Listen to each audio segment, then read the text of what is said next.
Okay, so I guess I'm back to go through each picture that I had that was showing the heart of God continuously being here throughout time, even till today.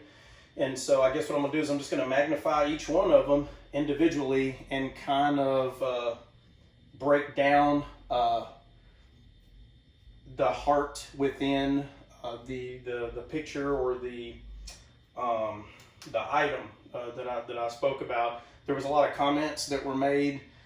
Some of them said, "Can you give some more information on this particular one, or another one?" And so I just decided, well, I don't want to make videos longer than 5 or 6 minutes, so that's why the first one was so short.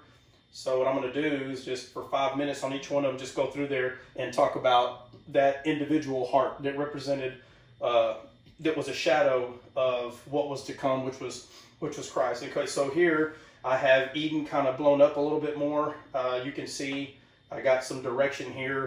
Here's east, and again, like we said, Eden, translated in English, means pleasant, and it said that God created or planted a garden in the east of Eden. So the Garden of Eden is a garden that is in Eden. So it's not the Garden of Eden. It's like a bigger piece of land, but in the east of Eden is where God planted a garden. So Eden is bigger than just what the garden was. But in the midst of the garden is the tree of life.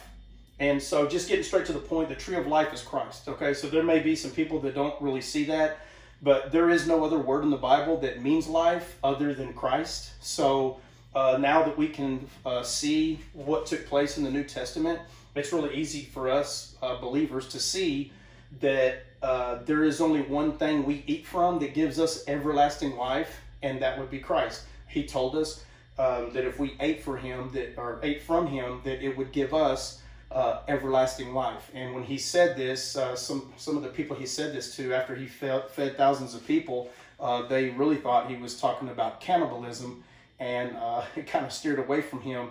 But he meant spiritual eating. He did not mean for them to partake in his physical body in that kind of a way. I'm saying that to say that the New Testament helps us see these things that were hidden in the Old Testament. And so the tree of life was Christ. It's the only thing that a human can partake of that would give them everlasting life. So it may not be easy to see for some people, but it starts putting things in better perspective when you see that Christ was actually in the Garden of Eden, and Christ is God's heart.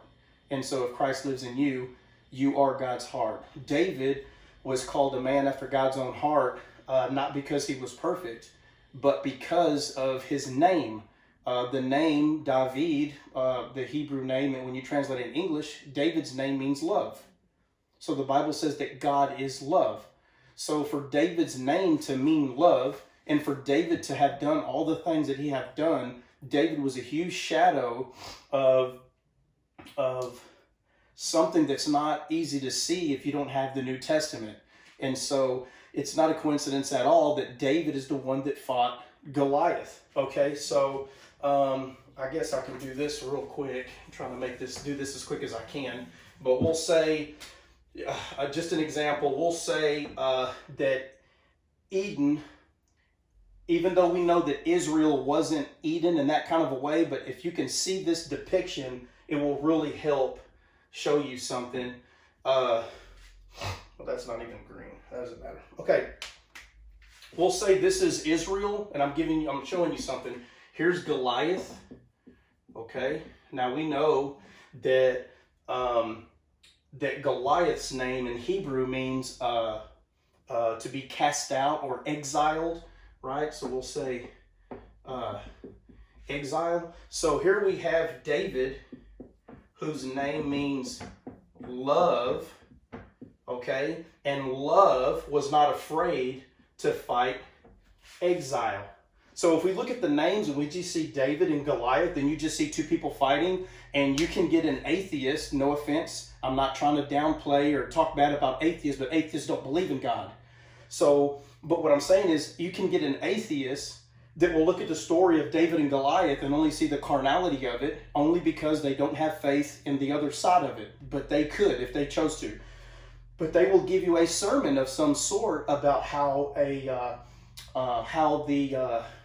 the small guy beats the big guy, and they can make this speech about it and give someone the edge that they were looking for to push through certain things, like a motivational speaker.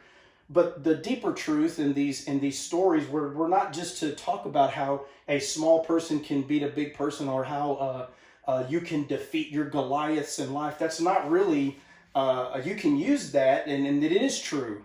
But the deeper truth here is love defeated exile. And so it was God, who is love, that cast out Adam and Eve. And it was love that came out, who is Christ. Love came out of his pleasant zone and entered the land of exile, which is where we are, because he came in a man, and he defeated what was keeping us exile. He defeated it, which again is that sin that entered Adam and Eve once they ate from the tree of knowledge of good and evil. So Adam and Eve, we know they were perfect when they were made. Okay, they had not sinned or anything, so in God's eyes they were perfect. They could see spiritually, but when they ate from it, their spirit died. And because of that, they could not maintain living in what was pleasant. Again, it said that all the trees that God made to grow were pleasant to his sight. This is a different kind of pleasant than some people are describing. God has one way that is pleasant, no other way. And so Adam and Eve understood that sight. That's why they had to be convinced, or Eve had to be convinced to eat from the other tree. There was something different about it. They didn't have to be convinced to eat from all the other trees. But Satan had to, Lucifer, we created Satan, but either way, Satan had to convince them to eat from the tree because it wasn't pleasant to their sight. And when you pay attention to Eve, it says, and when the tree became pleasant to her eyes. When it became, which means it wasn't. So I'm kind of going, kind of digressing here, but the point I'm getting at is Israel stood on one side, and Goliath would call out to them and say, come unto me. Well, the reason why he would say that is because he couldn't enter there. Because Goliath represented what was exile. He represented man. Man had already been kicked out of the garden. So he could not enter the garden. So he would tell them to come out to him. If his group of men, himself, their army, if they were really as good as they claimed to be, they could have just easily marched over there and fought them in this incident. But in the story, that's not what happens. What happens is David comes out and kills Goliath. But in English, to get a perspective, love conquered exile. So the heart is still Christ. It's still this land, this pleasant land that Christ came out of to defeat that which was us being exiled from this place. So it's a beautiful story.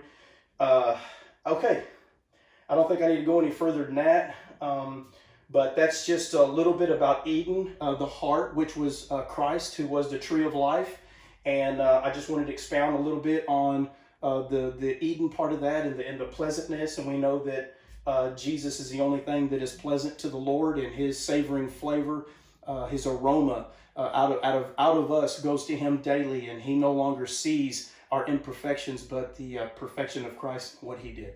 So, okay, I'll be making the other pictures here and posting them, and while we're all quarantined and getting chubby and eating our potato chips and watching TV, we can take advantage of this extra family time, and maybe instead of just watching videos that make us laugh, which I watch them too, so I don't want anyone thinking I have a brother that makes some funny ones, and I don't want anyone thinking that I think anything's wrong with that. I definitely don't. But I also think since we can't congregate in church, that maybe we can just sit down and talk about some things that also help us in life rather than just laughing. So until next time.